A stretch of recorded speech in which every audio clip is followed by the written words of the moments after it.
Mas a gente falando de narcisista, a gente já fala de todas as pessoas, não precisa ser especificamente um parente ou especificamente um parceiro.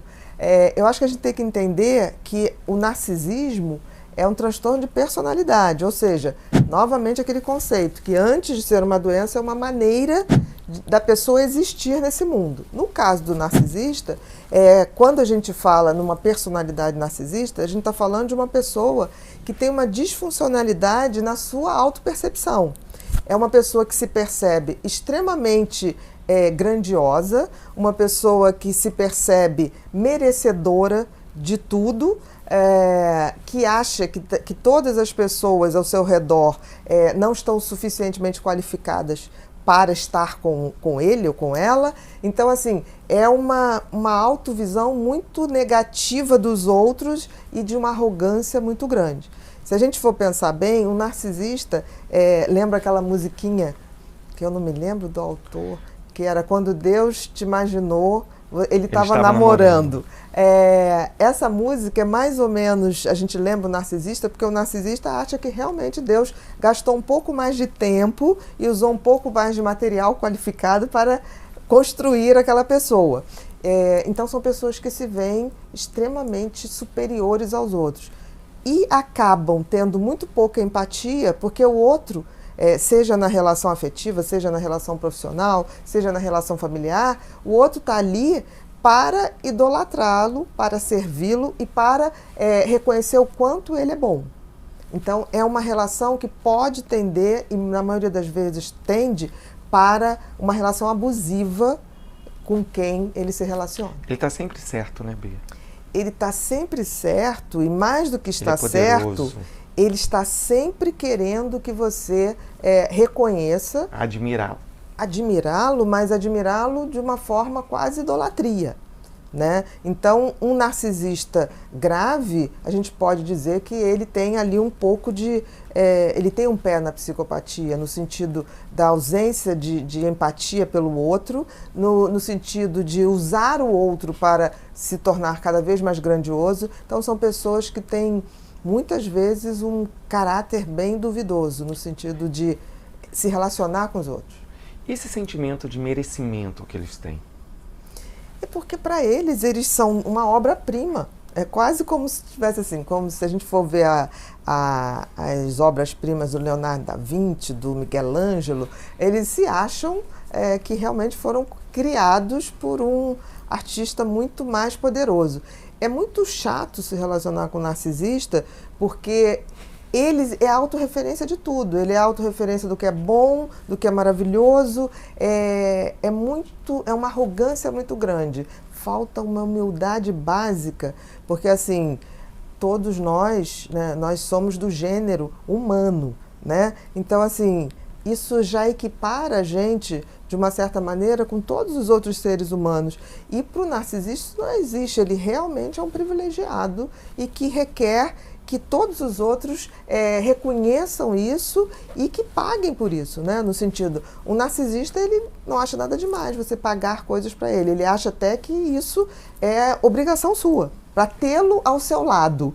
Então, é assim, olha o quanto eu sou interessante, o quanto eu sou bonito, o quanto Sucesso, eu sou... riqueza, e para eu estar perto de você, você nada mais justo que você... justo de você pagar essa você conta, pague de você por estar. isso, entendeu? Então, assim, não há uma troca. Se relacionar com o narcisista, se relacionar com vazio.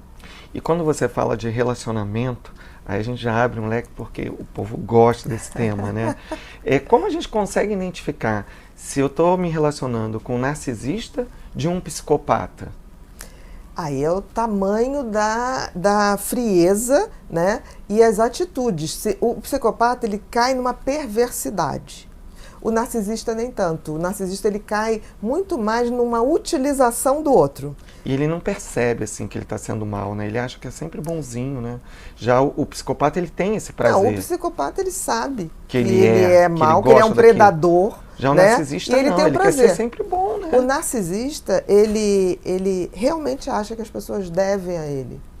Qualquer tipo de paparico, qualquer tipo de privilégio, ele se acha merecedor. E é interessante porque muitas escolas de psicologia colocam o narcisismo como uma pessoa com uma autoestima baixíssima. Exato. Eu tenho umas dúvidas em relação a isso. Eu acho que a autoestima baixíssima é de quem se relaciona com o narcisista. São os parceiros, são as pessoas que estão ali e que entram nessa coisa de achar realmente que tem Eu acho que é a vítima do narcisista. Um mito, né? Eu acho que é a vítima. Porque eu acho assim, eu acho que mais do que uma baixa autoestima, o narcisista ele tem uma necessidade de ser centro, de ser idolatrado. E eu acho que isso acaba construindo uma visão de si mesma de que ele realmente é grandioso. Ele não se vê como uma pessoa que precisa aprender mais, que precisa saber mais. Ele não tem humildade do aprendizado, de trocar, por exemplo, uma pessoa pode se relacionar com uma pessoa que não é tão bela no conceito, mas é uma pessoa muito interessante, que te dá conteúdo, que te dá boas gargalhadas. Para o narcisista não existe isso. Para o narcisista, o outro é obrigado a satisfazê-lo a todo tempo e, de preferência, pagar por isso, porque ele é uma companhia absolutamente agradável, na opinião dele. Então, eu questiono muito essa questão da autoestima. Eu acho que é uma disfuncionalidade de autopercepção. E esse conceito de mãe narcisista?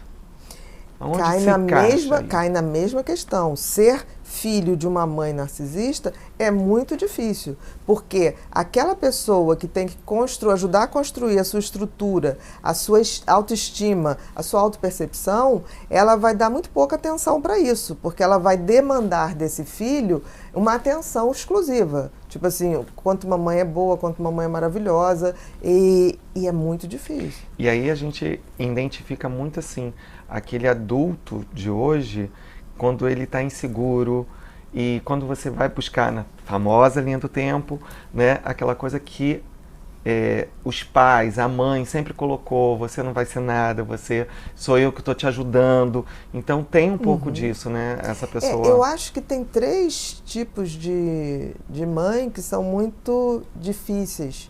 Isso não quer dizer que elas não amem, mas amam de uma forma que é muito difícil na formação da identidade do filho.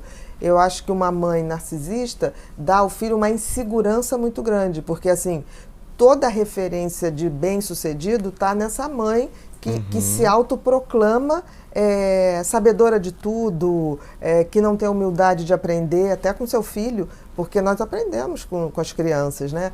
Então, assim, é muito difícil porque esse filho ou essa filha, eles se criam sempre com a coisa da crítica, porque eles têm dificuldade de entender se aquela mãe era narcisista ou não, eles não têm como saber.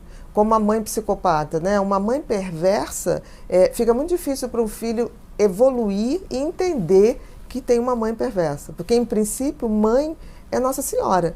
Então, todo mundo quer e faz o projeto de sua mãe ou idealiza sua mãe como uma coisa boa, associa uma coisa boa. E uma outra mãe também muito difícil é a mãe borderline. Por quê? Pelo excesso de emoção. Então, pelo excesso de carência, ela muitas vezes se utiliza... Ela é como se o filho tivesse que preencher todo o seu vazio emocional. Então, ser filho de uma dessas 3 personalidades é muito difícil. Elas amam, mas a forma de amar vem com a disfuncionalidade das personalidades. Então, podemos ir fechando pensando na ausência da empatia. Se a gente conseguir identificar, é aquela pessoa que não consegue se colocar no lugar do outro.